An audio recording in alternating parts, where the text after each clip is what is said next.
حمدا كثيرا طيبا مباركا، والصلاة والسلام على من بعث إلى كافة الخلق بشيرا ونذيرا وداعيا إلى الله بإذنه وسراجا منيرا. أما بعد، فأعوذ بالله من الشيطان الرجيم. بسم الله الرحمن الرحيم. إنما يريد الله ليذهب عنكم الرجس أهل البيت ويطهركم تطهيرا. وقال سبحانه عز وجل: قالوا أتعجبين من أمر الله رحمة الله وبركاته عليكم أهل البيت. وقال سبحانه: فقال لأهلهم كثوا إني آنست نارا. وقال عز وجل: فنجيناه وأهله إلا امرأته. وقال تبارك عز وجل: فقالت هل أدلكم على أهل بيت يكفلونه هم لكم وهم له ناصحون.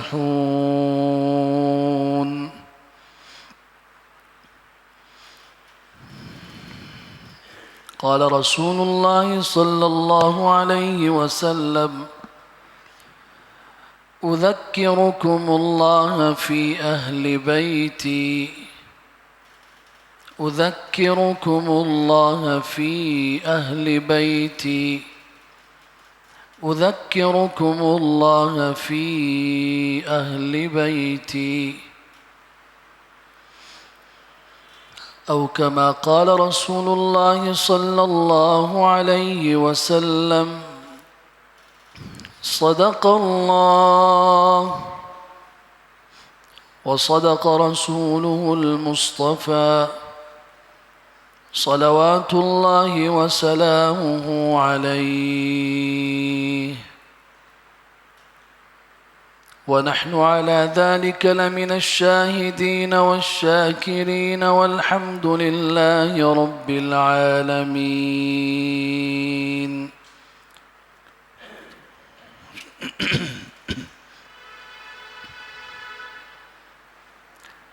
قابل صد احترام حضرات،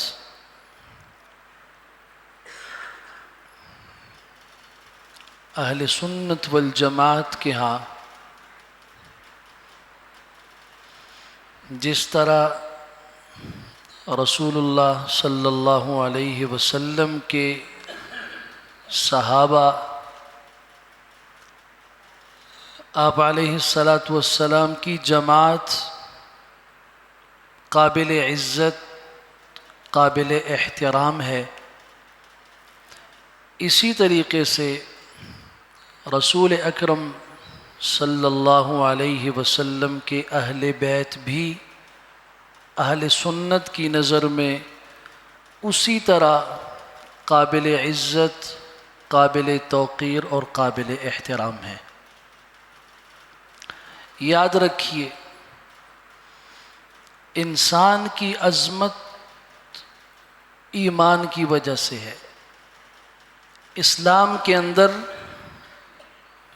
رشتہ داری کی بنیاد پر فضیلت،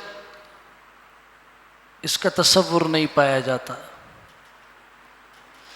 اسلام میں اصل عظمت اس کو حاصل ہے جس کے اندر ایمان ہے اور جس میں تقوی ہے۔ خواہ رشتے کے اعتبار سے اس کا کوئی تعلق رسول اکرم صلی اللہ علیہ وسلم سے نہ ہو۔ حضرت بلال کا حضور کے ساتھ کیا رشتہ تھا؟ صلی اللہ علیہ وسلم۔ حضرت عمار بن یاسر کا کیا رشتہ تھا کہ ایک کے متعلق فرمایا کہ جنت میں قدموں کی آہٹ سنی، کون ہے یہ آپ کا غلام بلال ہے جو چلتا زمین پر ہے، اور اس کے قدموں کی آہٹ رسول اکرم صلی اللہ علیہ وسلم کو معراج کی رات میں جنت کے اندر سنائی دیتی ہے۔ کیا رشتہ تھا عمار بن یاسر کے ساتھ، کیا رشتہ تھا؟ حالانکہ حضور صلی اللہ علیہ وسلم نے فرمایا سب لوگ جنت کا شوق رکھتے ہیں لیکن جنت عمار بن یاسر کا شوق رکھتی ہے۔ حضرت صہیب بن سنان الرومی رضی اللہ عنہ کے ساتھ کیا رشتہ تھا؟ لیکن آپ علیہ السلام نے فرمایا اللہ کی قسم صہیب نے زبردست تجارت کی اور کامیاب تجارت کی۔ تو اسلام میں اصل عظمت ایمان اور تقوی کی وجہ سے ہے۔ یہی وجہ ہے کہ حضور اقدس صلی اللہ علیہ وسلم کے 9 چچا ہیں، ان میں حضرت عباس، حضرت حمزہ رضی اللہ تعالی عنہما، یہ 2 مسلمان ہیں، باقی 7 کا انتقال کفر پہ ہوا۔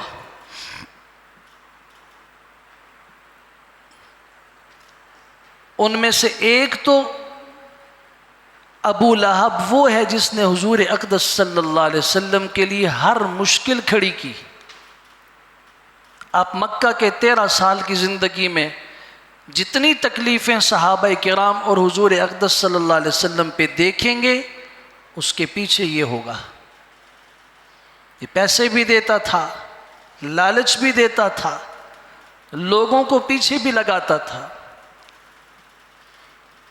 کسی نے اگر گندگی آ کے پھینکی ہے اس کے پیچھے بھی یہی تھا۔ تو رشتے میں چچا ہے، لیکن قرآن مجید نے تبت یدا ابی لہب وتب کہہ کے بد دعا دی اور فرمایا ہلاک ہو جائے ابو لہب کے دونوں ہاتھ، اور وہ ہلاک ہو چکا۔ ہاں، اگر کسی کو رسول اکرم صلی اللہ علیہ وسلم کی ذات پر ایمان حاصل ہے اور ایمان کے بعد دوسرے نمبر پر وہ رسول اکرم صلی اللہ علیہ وسلم کا رشتہ دار بھی ہے، تو یہ بہت عظمت والی بات ہے۔ یہاں 2 چیزیں پیدا ہو گئیں، 2 خوبیاں آ گئیں۔ اصل خوبی ایمان کی، اور دوسری خوبی حضور اقدس صلی اللہ علیہ وسلم کے ساتھ رشتے کی۔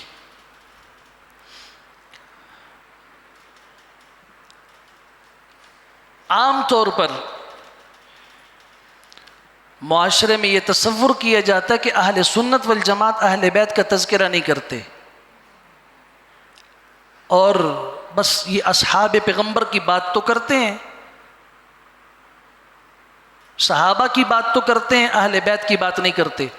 میں اہل بیت کے متعلق قرآن و سنت سے آج جو باتیں آپ حضرات کے سامنے کہنا چاہوں گا، مجھے یقین تو نہیں، غالب گمان یہ ہے کہ ایک آدھ کے سوا آپ کو پتہ تک نہیں ہوں گی۔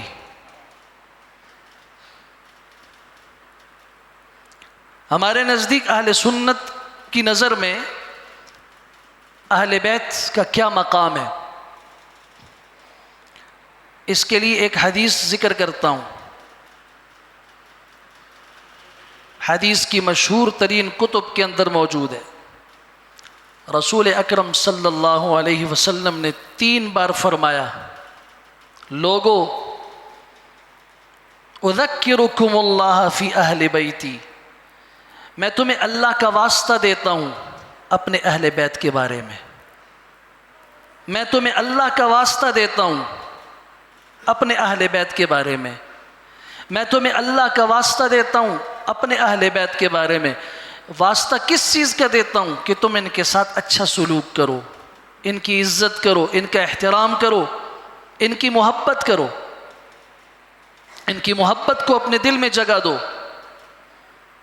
ایک دوسری حدیث ذکر کر دیتا ہوں، مستدرک حاکم میں ہے، حضرت عبداللہ بن عباس رضی اللہ تعالیٰ عنہ اس کے راوی ہیں، اور یہ حدیث صحیح ہے، مسلم کی شرط کے مطابق ہے۔ آپ علیہ السلام نے فرمایا لو ان رجلا صف بین الرکن والمقام وصلى وصام ثم لقي الله عز وجل وهو مبغض لأهل بيته دخل النار۔ ایک شخص نمازیں پڑھتا ہے، روزے بھی بہت زیادہ رکھتا ہے، اور نماز بھی کہاں پڑھتا ہے؟ بیت اللہ کے سامنے، خانہ کعبہ کے قریب سامنے، رکن اور یعنی حجر اسود اور مقام ابراہیم کے درمیان، اس کے ایک طرف بائیں طرف حجر اسود ہے، دائیں طرف مقام ابراہیم ہے، اور سامنے بیت اللہ ہے، اور مطاف ہے، مسجد حرام ہے، مکہ ہے، حرم ہے، کائنات کی سب سے مقدس ترین جگہ پہ وہ نماز پڑھ رہا ہے، صف میں کھڑا ہو کے ساری زندگی پڑھ رہا ہے، ایک دن نہیں، پوری زندگی اس کی اس انداز سے نمازیں پڑھتے ہوئے گزرتی ہے، اور روزے بھی بے تحاشا رکھتا ہے۔ یہ سب کچھ کرنے کے بعد ثم لقي اللہ عز وجل وهو مبغض لأہل بیتہ، لیکن جب اس کا انتقال اس حالت میں ہو جائے کہ اس کے دل میں اہل بیت رسول صلی اللہ علیہ وسلم کے ساتھ بغض ہو، نفرت ہو، انہیں اچھا نہ سمجھتا ہو، دخل النار۔ مستدرک حاکم کی روایت میں یہ جہنم میں گرے گا، دوسری روایت میں اکبہ اللہ علی وجہہ فی النار، اللہ اسے چہرے کے بل اوندا کر کے جہنم میں ڈالے گا۔ ہاں، ہمارے نزدیک اہل بیت کی عزت ہونی چاہیے، اور ان کو نفرت سے دیکھنے والا جہنمی ہے۔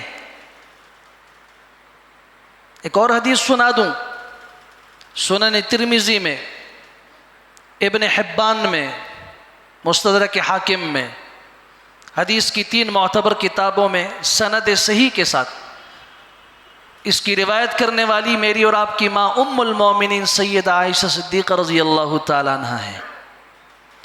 اما عائشہ فرماتی ہیں رضی اللہ تعالیٰ، ستۃ لعنتہم ولعنہم اللہ ولعنہم کل نبی مجاب۔ رسول اکرم صلی اللہ علیہ وسلم نے فرمایا 6 قسم کے لوگوں پر میں بھی لعنت بھیجتا ہوں، اللہ بھی لعنت بھیجتا ہے، اور ہر نبی جس کی دعا اللہ نے قبول کی ہے، ہر مستجاب الدعوات نبی بھی اس پہ لعنت بھیجتا ہے۔ 6 قسم کے لوگوں پر۔ پہلا، الزائد علی کتاب اللہ، جو اللہ کی کتاب میں زیادتی کرتا ہے، قرآن مجید نے جو حکم دیا اس سے آگے بڑھ کر اس کے حکم کو بڑھاتا ہے۔ الزائد علی کتاب اللہ، اللہ کی کتاب پہ زیادتی کرنے والا، یہ شخص پہلا ہے جس پر سب کی لعنت ہے۔ المکذب بقدر اللہ، دوسرا شخص وہ ہے جو اللہ کے فیصلے اور اللہ کی تقدیر کو جھٹلاتا ہے، تقدیر کو نہیں مانتا، اللہ کی قضا کا منکر ہے۔ تیسرے نمبر پر المتسلط بالجبروت، جو لوگوں پہ زبردستی مسلط ہو جاتا ہے، لوگ اس کو نہیں چاہتے، اسے اپنا امیر مقرر نہیں کرنا چاہتے، لوگ اسے اپنا امام پیشوا نہیں بنانا چاہتے، وہ زبردستی ان کے اوپر مسلط ہو جائے۔ لیعز بذلک من اذل اللہ ولیذل من اعز اللہ، زبردستی ان پر مسلط کر کے جسے اللہ نے ذلیل کیا اس کی عزت کرتا ہے، اسے عزت دیتا ہے، اور جسے اللہ نے عزت دی ہے اسے ذلیل کرنے کی کوشش کرتا ہے۔ تیسرا شخص ہے جس پر ان سب کی لعنت ہے۔ چوتھے نمبر پر المستحل لحرم اللہ، اللہ تعالیٰ کی محرمات کو حلال سمجھتا ہے، جن چیزوں کو اللہ نے حرام کیا ان میں سے کسی چیز کو اپنے لیے حلال سمجھتا ہے۔ اللہ کی حرام کی گئی چیزوں کو حلال سمجھنے والا، اس پر اللہ کی لعنت، اس کے رسول کی لعنت اور تمام انبیاء کی لعنت۔ اور 5ویں نمبر پر المستحل من عطرتی ما حرم اللہ، جو میرے اہل بیت، میرے خاندان کے متعلق ان کی عزتوں کو پامال کرنے والا ہو، جو میرے خاندان کی عزتوں کو پامال کرنے والا ہو، ان کی عزتوں کو خراب کرنے والا ہو، ان کی تذلیل کرنے والا ہو۔ 5ویں نمبر پر یہ، اور 6 نمبر پر التارک لسنتی، جو میری سنت کو چھوڑنے والا ہو، ان پر ہم سب کی لعنت ہے۔ آپ نے غور کیا؟ یہ ہماری اہل سنت کی کتب میں حدیث موجود ہے۔ اس لیے ہو نہیں سکتا کہ ایک شخص اہل السنت میں سے ہو اور وہ رسول اکرم صلی اللہ علیہ وسلم کے اہل بیت سے محبت نہ کرتا ہو۔ لیکن یہاں میں یہ بات عرض کرنا چاہتا ہوں کہ اہل بیت ہیں کون؟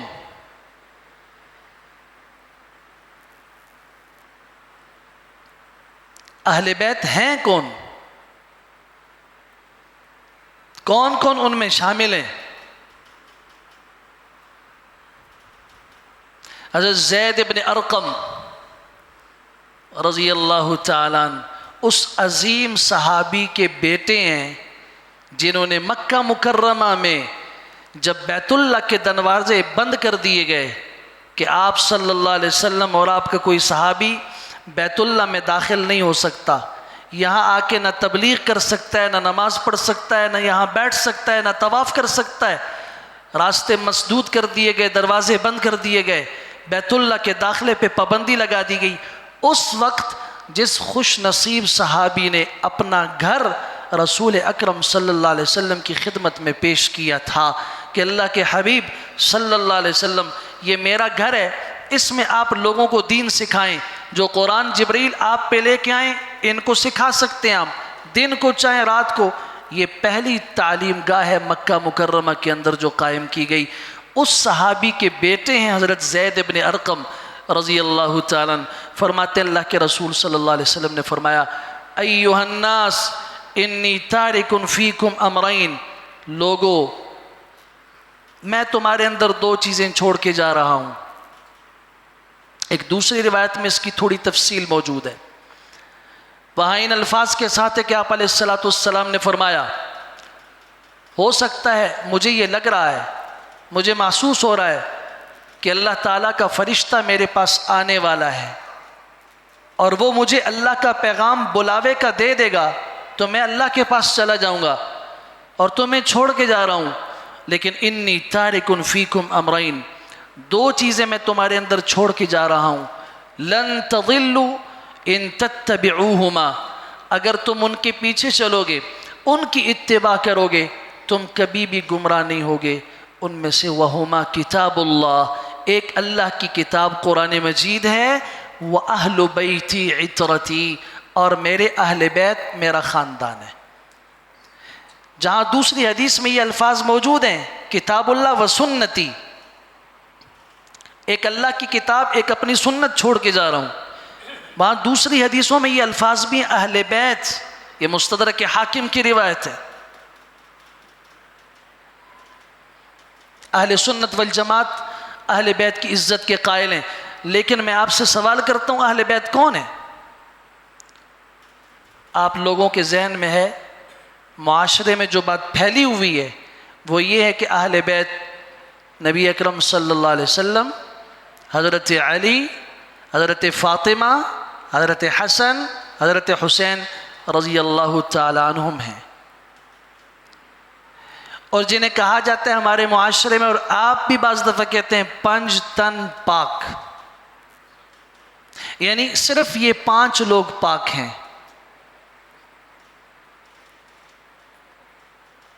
ان کے علاوہ باقی جو اصحاب پیغمبر ہیں، باقی امہات المومنین ہیں، حضور کی زوجات مبارکات ہیں، حضور کی باقی بیٹیاں ہیں، حضور کے داماد ہیں، اور نہیں وہ پاک نہیں ہیں۔ اس نعرے کے تناظر میں کہہ رہا ہوں، معاشرے کا تصور یہ ہے کہ 5 لوگ ہیں جو اہل بیت میں شامل ہیں.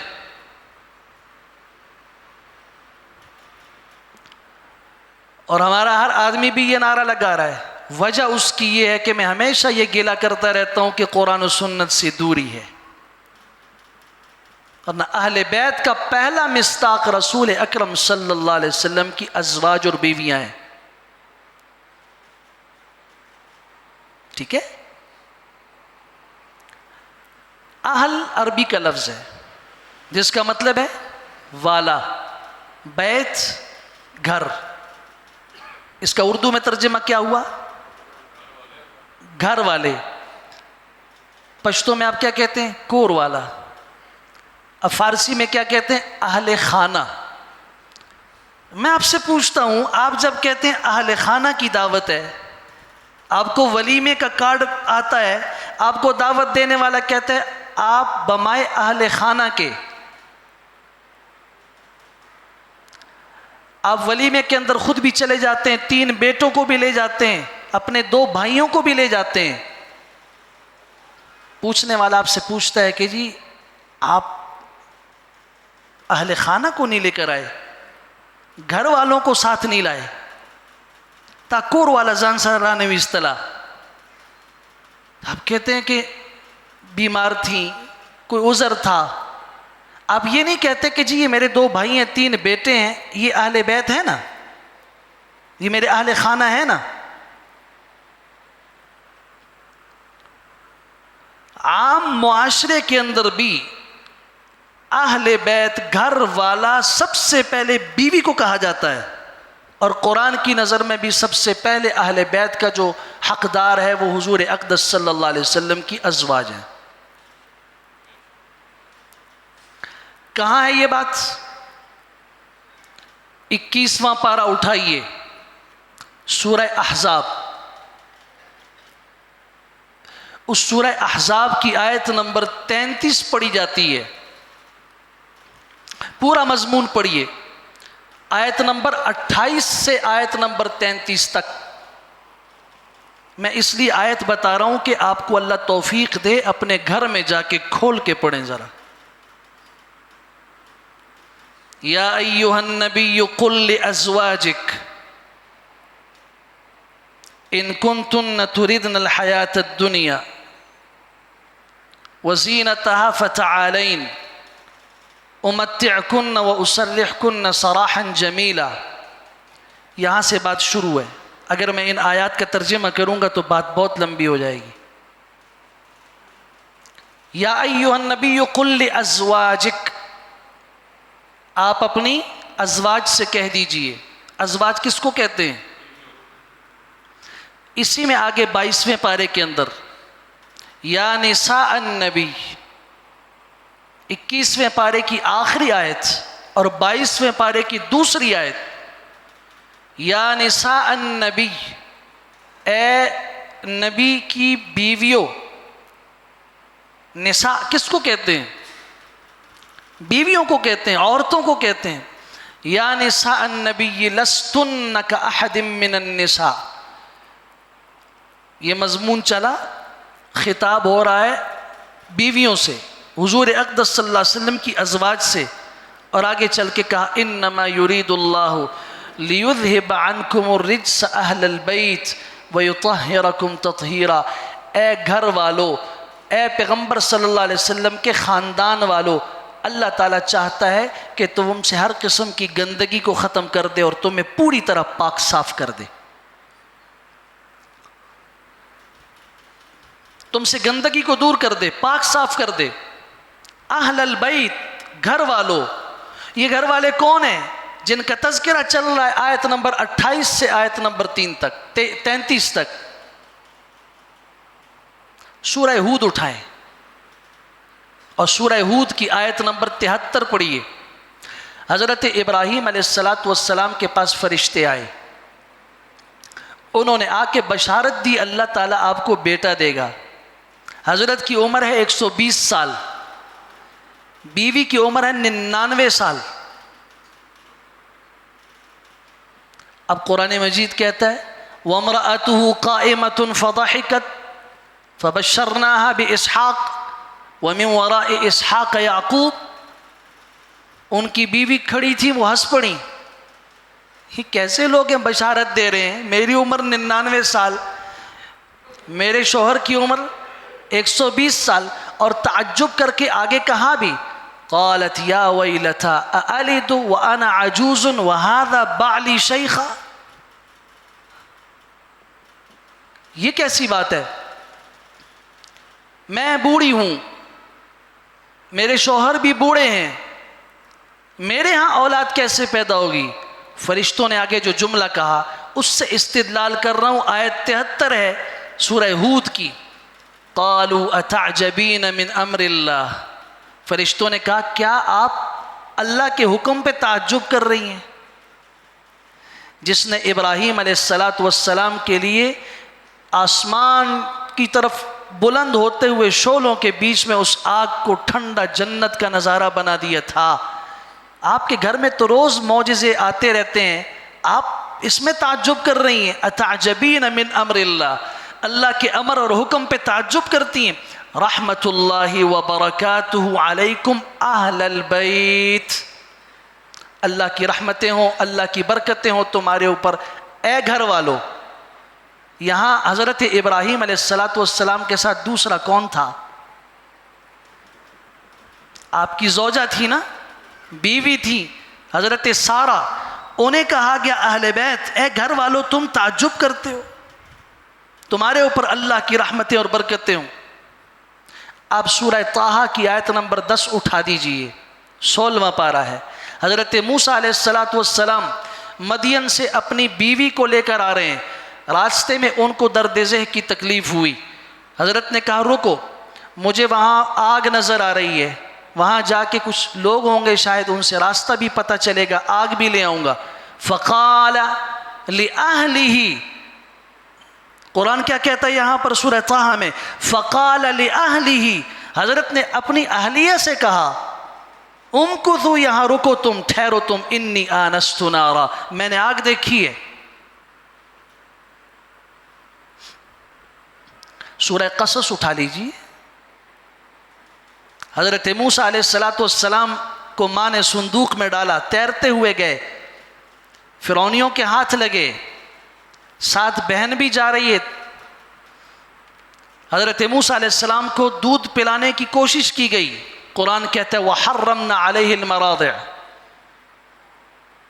تمام عورتوں کا دودھ ہم نے حضرت پہ بند کر دیا، کسی عورت کا دودھ نہیں لیا. اس موقع پر جو بہن کھڑی تھی ساتھ، اس کا جملہ قرآن مجید نے جس انداز سے نقل کیا ہے، وہ کہنے لگی هل ادلکم علی اہل بیت یکفلونہ ہم لکم وہم لہ ناصحون، کیا میں تمہیں ایسے گھر والے نہ بتاؤں جو تمہارے بھی خیر خواہ ہیں، اس بچے کے بھی خیر خواہ ہیں. اشارہ تھا ماں کی طرف. هل ادلکم علی اہل بیت، میں آپ کو ایسے گھر والے نہ بتاؤں؟ یہ اہل بیت کون تھے؟ حضرت موسیٰ علیہ السلام کی ماں تھی. انہیں یہاں قرآن مجید نے اہل بیت کہا. جہاں پیغمبر کی بیویوں کو اہل بیت کہا گیا، وہاں ایک پیغمبر کی ماں کو اہل بیت کہا گیا. آپ اٹھائیے حضرت لوط علیہ السلام کا تذکرہ، سورۃ الاعراف کی آیت نمبر 83 میں فَنَجَّيْنَاهُ وَأَهْلَهُ إِلَّا امْرَأَتَهُ، ہم نے ان کو نجات دی، ان کے اہل کو نجات دی، إِلَّا امْرَأَتَهُ، سوائے ان کی بیوی کے. اللہ کے ذریعے سے اسی کو نکالا جاتا ہے جو پہلے اس میں داخل ہو. بیوی اہل میں داخل تھی تب اس کو نکالا گیا کہ ہم نے حضرت لوط علیہ السلام اور ان کے اہل کو، ان کے گھر والوں کو، ان کے اہل کو نجات دی. الا امرأتہ، سوائے ان کی بیوی کے کہ وہ بیوی نکال دی گئی اس میں سے.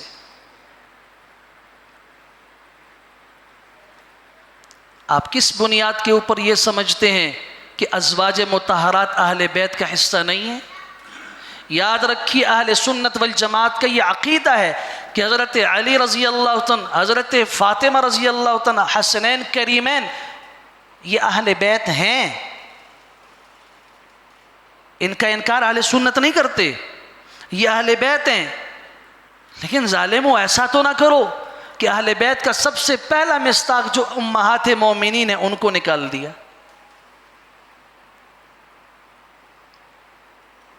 ہمارا عام معاشرہ جو ہے وہ بھی انہیں اہل بیت کا حصہ نہیں سمجھتا۔ اگر آپ کہتے ہیں حضرت علی رضی اللہ تعالیٰ اہل بیت میں سے ہیں، اور میں کہتا ہوں ہیں، کس بنیاد پر ہیں؟ وجہ کیا ہے؟ یہی وجہ ہے کہ حضور صلی اللہ علیہ وسلم کے چچا زاد ہیں، ایک وجہ۔ تو میں آپ سے پوچھتا ہوں کہ حضور صلی اللہ علیہ وسلم کے دو اور چچا تھے جو مسلمان ہوئے، حضرت حمزہ اور حضرت عباس رضی اللہ تعالیٰ عنہما۔ ان میں حضرت حمزہ رضی اللہ عنہ کی اولاد نہیں تھی جب شہید ہوئے۔ حضرت عباس کی اولاد میں عبداللہ بن عباس ہیں، عبید اللہ بن عباس ہیں، فضل بن عباس ہیں، قاسم ابن عباس ہیں۔ وہ اہل بیت میں سے کیوں نہیں ہیں؟ اگر چچا زاد ہونا اہل بیت کی علامت ہے تو وہ بھی تو چچا زاد ہیں۔ حضرت علی رضی اللہ عنہ کے بھائی ہیں حضرت جعفر، دوسرے بھائی ہیں حضرت طالب۔ طالب جو ہیں یہ مسلمان نہیں ہیں، حضرت علی رضی اللہ عنہ کے بھائی ہیں، بڑے بھائی ہیں، انہی کی بنیاد پر والد کی کنیت ابو طالب ہے، مسلمان نہیں ہے، وہ اہل بیت میں نہیں ہے۔ حضرت علی، حضرت جعفر رضی اللہ تعالیٰ عنہما، حضرت عقیل، یہ اہل بیت کے اندر ہیں۔ تو حضرت عباس کی اولاد کیوں نہیں ہے؟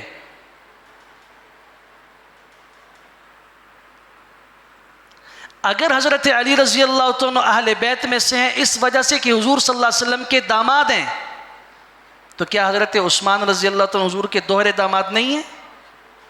میں آپ سے پوچھتا ہوں، آپ انہیں اہل بیت میں شمار کرتے ہو؟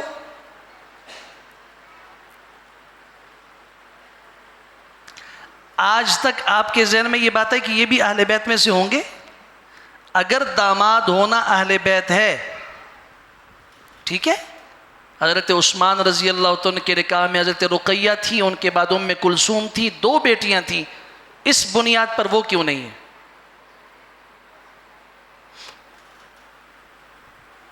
سیدہ فاطمہ رضی اللہ تعالیٰ عنہ اہل بیت میں سے کیوں ہیں؟ ایک وجہ ہے کہ وہ حضور صلی اللہ علیہ وسلم کی بیٹی ہیں، ٹھیک ہے نا، صحیح بات ہے۔ لیکن حضور صلی اللہ علیہ وسلم کی باقی جو 3 بیٹیاں ہیں، حضرت زینب، حضرت رقیہ اور ام کلثوم، انہیں آپ کیوں نہیں شمار کرتے؟ کیا وہ حضور کی بیٹیاں نہیں ہیں صلی اللہ علیہ وسلم؟ حضرت فاطمہ رضی اللہ تعالیٰ عنہ کی اولاد حضرت حسن، حضرت حسین رضی اللہ تعالیٰ عنہما، جنتی جوانوں کے سردار، یہ اہل بیت میں سے ہیں، کیوں؟ حضور صلی اللہ علیہ وسلم کے نواسے ہیں۔ تو کیا حضور صلی اللہ علیہ وسلم کی دوسری بیٹی حضرت زینب کے بیٹے علی اور حضرت زینب کی بیٹی امامہ رضی اللہ تعالیٰ عنہما، وہ کس بنیاد پر اہل بیت میں نہیں ہیں؟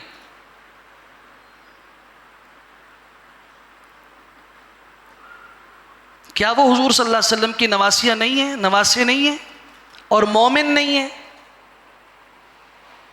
میں عرض کر دوں، یہ جو میں نے نام لیا علی حضرت زینب کے بیٹے ہیں، حضور صلی اللہ علیہ وسلم کی سب سے بڑی بیٹی حضرت زینب، جن کے شوہر ابو العاص بن ربیع فتح مکہ کے موقع پر مسلمان ہوئے، ان کے بیٹے ہیں زینب کے، جن کا نام علی ہے، علی الزینبی۔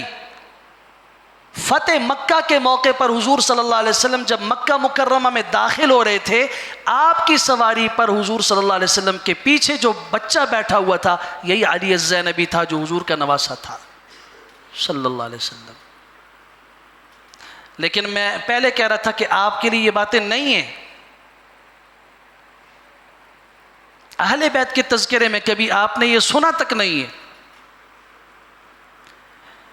انہی حضرت زینب کی بیٹی حضور کی نواسی امامہ ہیں. احادیث کی تمام کتب میں لکھا ہے حضور صلی اللہ علیہ وسلم جس طرح حضرت حسن اور حسین رضی اللہ تعالیٰ عنہما کو اٹھا کے مسجد میں لاتے تھے، اور جس طرح وہ بچے کھیلا کرتے تھے سجدے کی حالت میں آپ کی پشت مبارک کے اوپر، اسی طرح آپ حضرت امامہ کو بھی پکڑ کے مسجد میں لاتے تھے اور وہ بھی آپ کی پشت پر کھیلا کرتی تھیں. ایک مرتبہ آپ کا رکوع لمبا ہو گیا، صحابہ کرام نے بہت دیر سر اٹھا کے دیکھا کیا ہو گیا. دیکھا کہ امامہ جو آپ کی نواسی ہیں ان کے یہ دونوں ہاتھ حضور اقدس صلی اللہ علیہ وسلم کی گردن مبارک میں یوں پڑے ہوئے ہیں، اور آپ علیہ السلام نے اس طرح ہاتھ سے پکڑا ہے اور پھر سمع اللہ لمن حمدہ کہا کہ بچی نیچے گر نہ جائے، اس کو چوٹ نہ لگے. کیا یہ ہماری حدیث کی کتب میں موجود نہیں ہے؟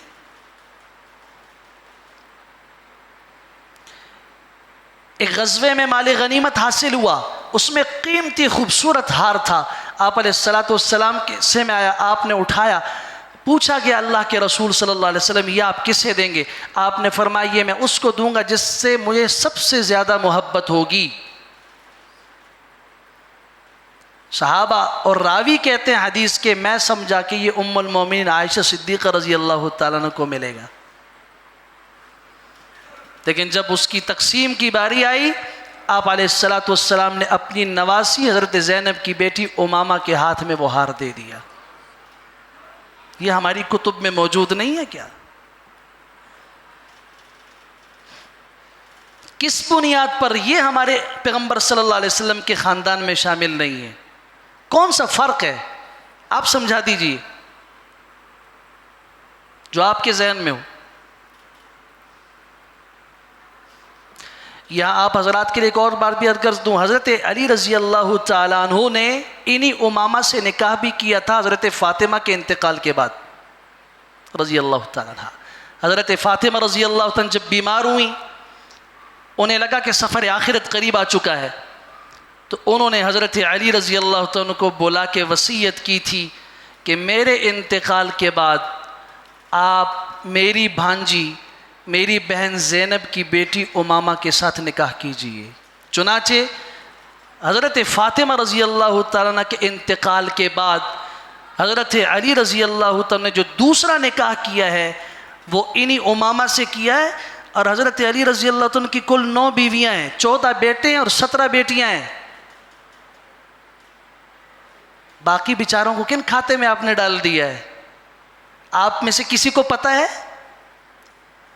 میں مانتا ہوں کہ جو حضرت حسن کا مقام ہے حضرت حسین رضی اللہ تعالیٰ کا ہے، اللہ کی قسم باقی اولاد کسی کا نہیں ہے، لیکن اولاد تو ہے. یا آپ میں سے جو لوگ اپنے آپ کو اعوان کہتے ہیں، آپ اپنے شجرہ نسب کی تحقیق کیجئے. آپ کا شجرہ نسب حضرت علی رضی اللہ تعالیٰ عنہ کے دوسری بیوی، ایک اور بیوی ہیں حنفیہ، ان کا لقب ہے، قبیلے سے تھیں.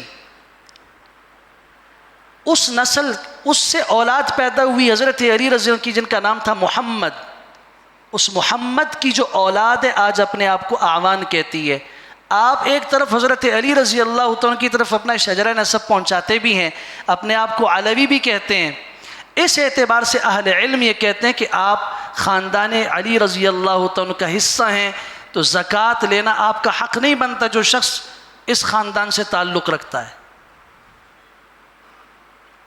یہ سادات کے خاندان سے ہے، یہ حضور اقدس صلی اللہ علیہ وسلم کے اہل بیت سے ہے. کیوں؟ حضرت علی رضی اللہ کی نسل سے ہے یہ. بہرحال اللہ کریم ہمیں حقیقت سمجھنے کی توفیق عنایت فرمائے، اور اللہ تعالی ہمیں آنکھیں بند کرنے سے بچائے، اور کہیں ایسا نہ ہو کہ ہماری اس جہالت کی بنیاد پر ہم ان حقائق کا انکار کر دیں. اور انکار تو معمولی بات ہے، بعض دفعہ آگے بڑھ کے انسان گستاخی کا مرتکب ہو جاتا ہے، بے ادبی کا مرتکب ہو جاتا ہے. میں نے شروع میں بھی کہا، پھر کہہ رہا ہوں، اہل سنت والجماعت کے ہاں جس طرح صحابہ کرام رضوان اللہ تعالی مجمعین قابل قدر ہیں، ان کی گستاخی اور بے ادبی ایمان اور دین کا خسارہ اور نقصان ہے. اسی طریقے سے رسول اکرم صلی اللہ علیہ وسلم کے اہل بیت کا معاملہ بھی ہے. یہ دونوں الگ نہیں ہیں. ان کی نسبت حضور اقدس صلی اللہ علیہ وسلم کے ساتھ ہے۔ اللہ کریم ہمیں ان کی قدر کی توفیق عطا فرمائے۔ وآخر دعوانا الحمدللہ رب العالمین عالمین عالمین عالمین عالمین۔